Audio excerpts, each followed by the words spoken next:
to Life in Surround. This is a very special episode. I'm reviewing a very unlikely remix, in my opinion. Never really would have dared to dream that this would come out, but it has. And since I wasn't around in 1968, I thought it would be fun to have a guest for this episode. And so let me introduce to you my stepfather, Frank, who's going to just give some insights as someone who was there when the White Album was released.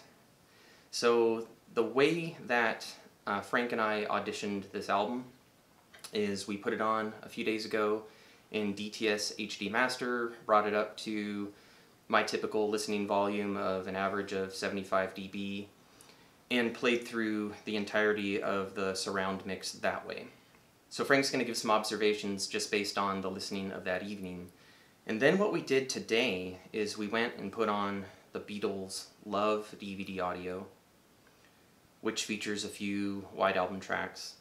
And then we put the Blu-ray from the new anniversary set back on, and we started with the mono of one of the tracks from Love, then the 2018 stereo, and then finally the 2018 5.1 remix. So we're just going to give some observations about the differences between those formats and those mixes, and the listening experience overall, as well as the packaging and just the value of this set. So let me show you the set. It comes in this cool slipcase, which in my opinion is really an interesting and effective piece of art merchandising, because it allows you to see the Beatles pictures while you're shopping for it and to look at the track listing and the disc features. But then when you slide it off, you get the mostly unadorned white artwork that represented the original album. So you have the Beatles embossed here, which I believe was a feature of at least some LPs. And then you also have a numbering of the set. So mine is 0007412, for those keeping track of where these sets are. Then when you open it up, you have a ton of information about this album, reading that would occupy, I think, the average person for at least all night, probably the better part of a week. There's just a ton of information. There's track by tracks. There are facsimiles of the original lyric sheets from at least John and Paul, and I think from George and maybe Ringo as well. Their estates are credited and thanked. You get recording information that may have been used to just track the assets at the recording studios so they could tell where their tapes were. Man, you have artwork from the day and age, the 60s. Very, very, very nice book. Very nice book. I'm very impressed. Then you have this kind of hidden little folder that features a poster, which is pretty wacky, and color 8x10s of the band. So I try not to do a full unboxing on these videos because I realize those already exist out there. If you want to see more of the set, just drop me a line. I'd be happy to film it a little better. So then one downside about the packaging is that these sleeves, even though they are individual sleeves, and you all know that I like that because you can display the disc without the book, they should have left like a little thumb hole or something, because you have to kind of dig into the edge of the sleeve and get your fingers on the disc to try to get the sleeve out. So that's not the greatest, but it's also not a huge detraction. Doesn't really bother me. It's just something that could be perfected a little bit if they had thought about it. Frank, the other night we put on the White Album, which, if I recall correctly, you hadn't heard in quite a long time. And back originally listening to it, would that have been in mono? Well, back in 1968, I believe it was, when the first release occurred in the United States, I was a student in the dorms at that time at UC Davis, and I didn't even own a stereo, but the guys in the room next door did. Okay, so you heard it through the wall. Well, we all got a chance to go bother them and play our LPs, we called them. Right.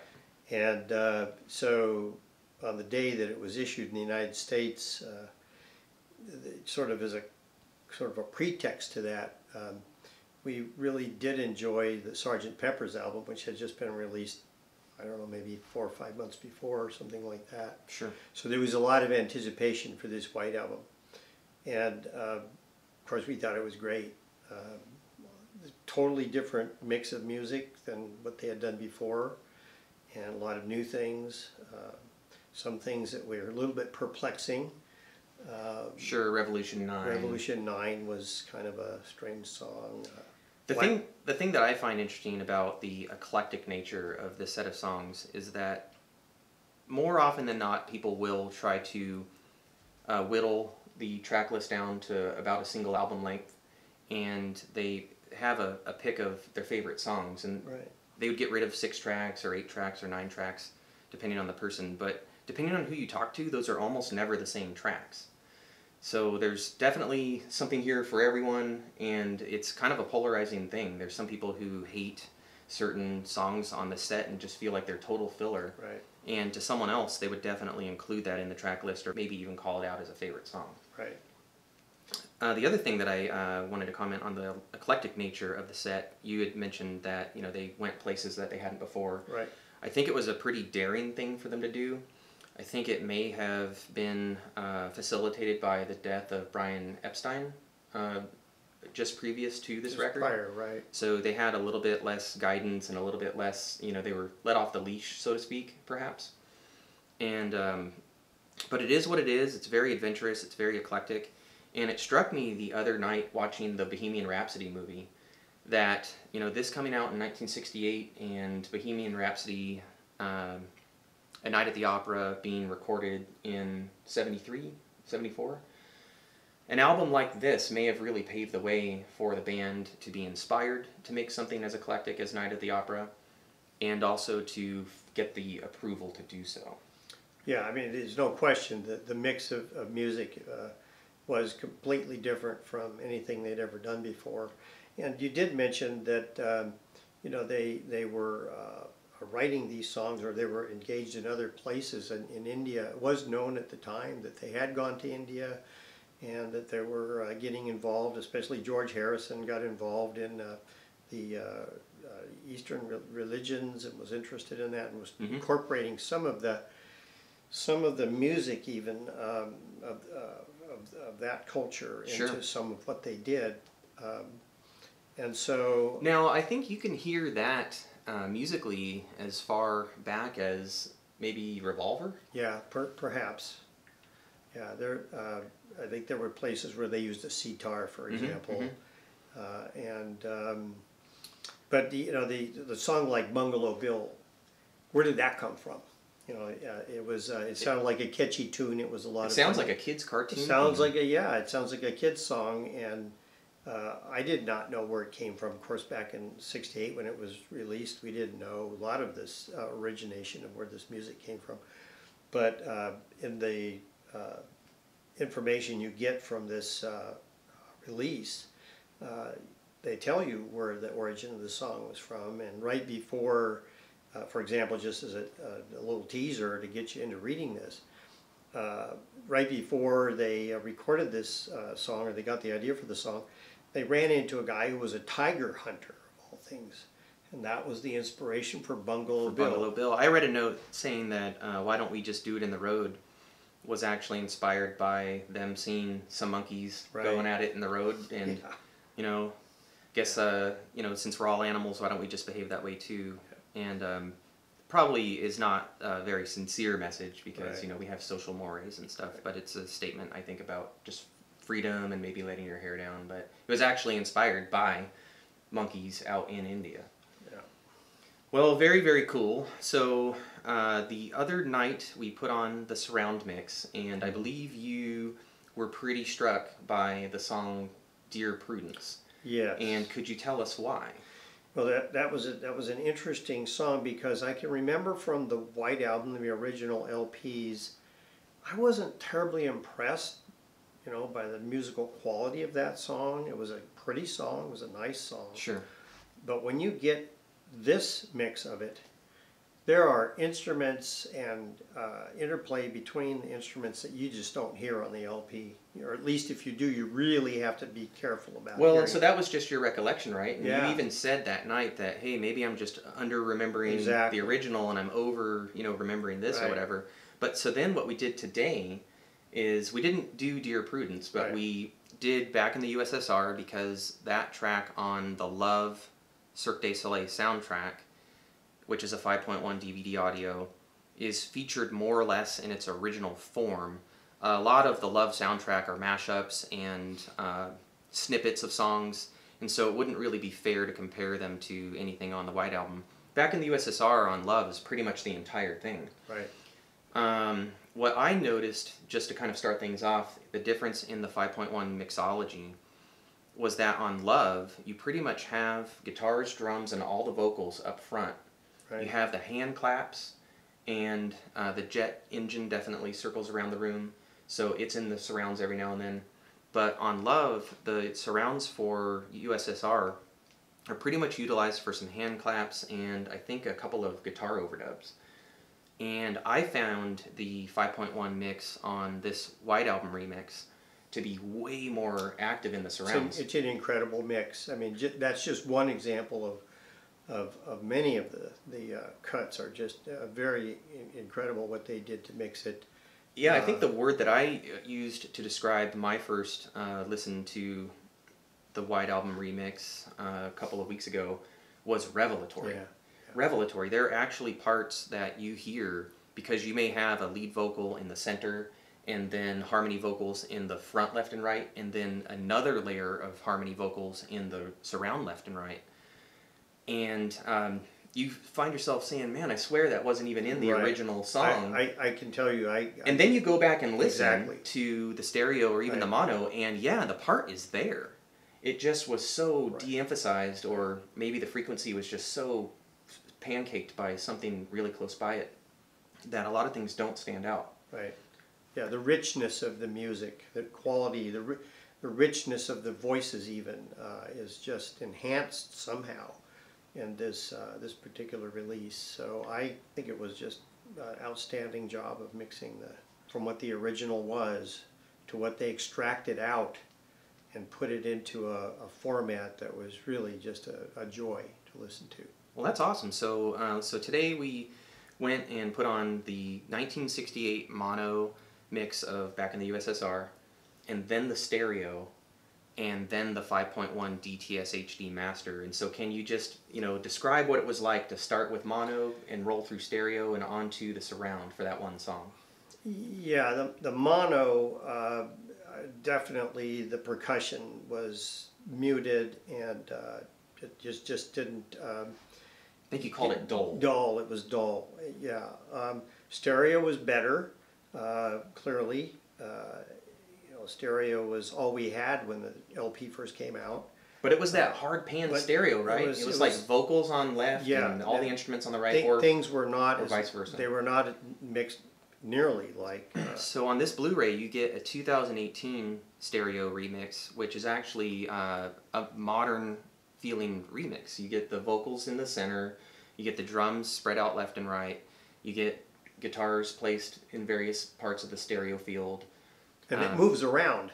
And it does move around. They move it around too. Yeah, so it's not so hard panned. Right. So we went from the mono through the stereo, and so the drums open up quite a bit, and I felt like the bass for me was a little bit more powerful. The bass was much more pronounced. And that could be the volume that I had on the receiver, because I had to turn it up quite a bit to bring the mono up to where I felt it was similar to the stereo. Right. So normally you get this report that bass is thunderously powerful in mono. So that may have just been a feature of my system, but the drums definitely open up on the stereo mix. And then so we went from stereo to surround for Back in the USSR, and you had said back in the listening room that going from mono to stereo was quite... yeah, it was like night and day. Like night and day, and then to go from stereo to surround again was just as much. Another light and day, yeah, it really was. So cool stuff. I definitely enjoyed putting this on with you the other night. That was great. I've enjoyed my own listening to it.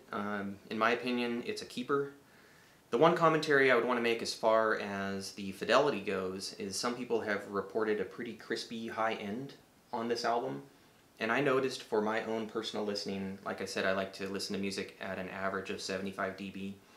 I've had to bring this album down to about 71, 70 dB because I found it to be just a little bit fatiguing after 4 or 5 songs. And some songs are a little bit more grating than others, like Nobody's Got Anything to Hide But Me and My Monkey, Helter Skelter, some of the more raucous songs that maybe they feature a lot of, like Ringo riding the Crash or something. So not all songs suffer from this crispy EQ as much as others, but I just wanted to point that out. And not everybody is saying that they're bothered by the high end. We listened to it pretty loud the night you were over, and you didn't mention anything about it. No, that I have to admit, you've got a much more, I think, sensitive ear than I do for that.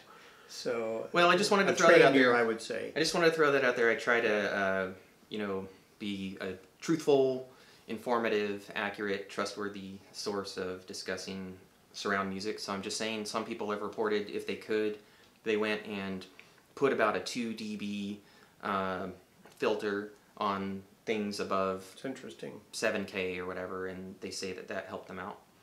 Of course, and then also in an interview recently, Giles Martin, who produced this remix, said that they had actually gotten to a certain stage of this remix, and he and Sam Okell, who is actually the remix engineer, a lot of people claim that Giles Martin remixed this album, but if you read the liner notes, it's actually Sam Okell.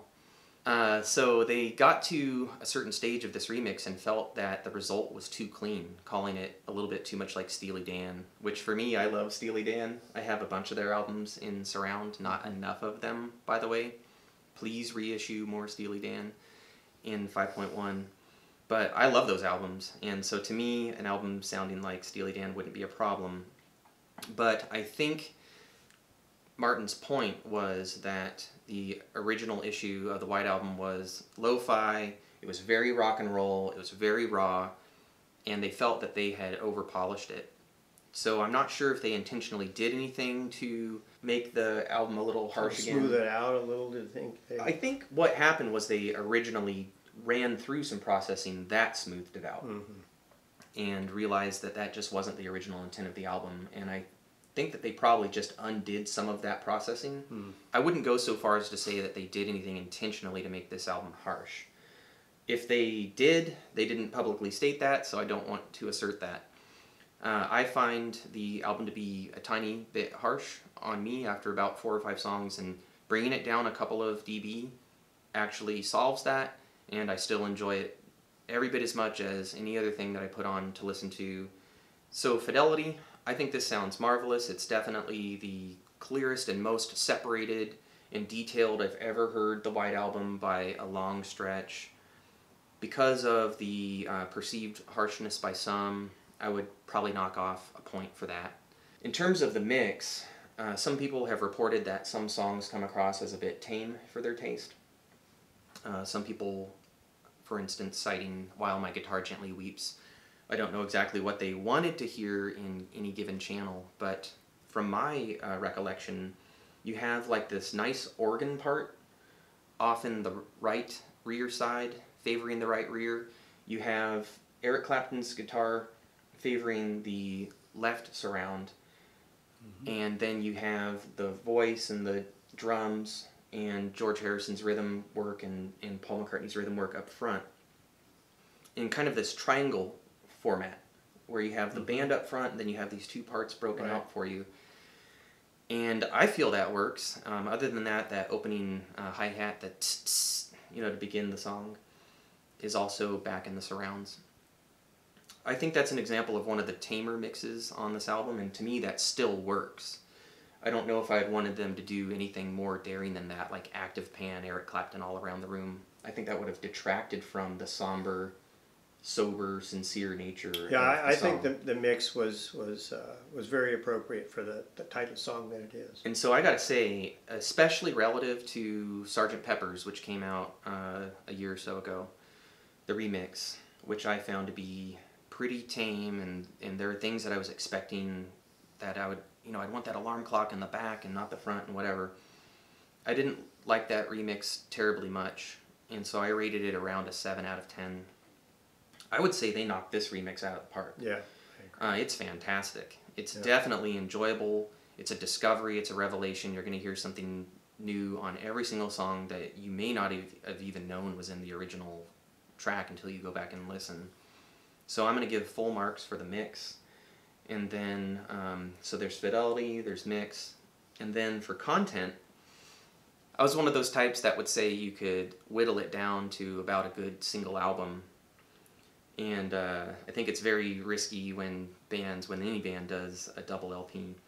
But I think that this mix does enough of these songs that I would rather just enjoy this work as a complete album and let it roll through.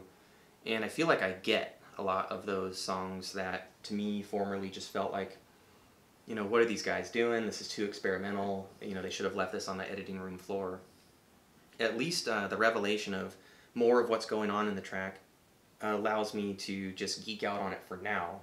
Later on, I may go back to feeling like, I have, about half these songs that I could call out as favorites and the others are skippers or whatever. But at this time, I certainly don't feel like it. So I think this mix has definitely done this body of work justice. And it's exactly what this album needed in terms of a surround remix. Yeah, I agree. I think it's very thorough, very carefully done, and all I can do is reiterate the beauty of sometimes the individual notes on each little guitar string just ring in a way that you've never heard before. All right, well, as is my custom, I'm going to go over to quadrophonic.com and vote on this album. And based on the assessment that I just gave, I think I'm going to just take off a partial point for the high end being a little crispy to my ears, and a partial point for this still being a super eclectic album, and it will still take some work to want to put it on occasionally and sit through the whole thing as opposed to a much shorter record. So I'm going to give this still a strong 9. I'm going to give this a 9 out of 10. This is absolutely just completely knocked out of the park.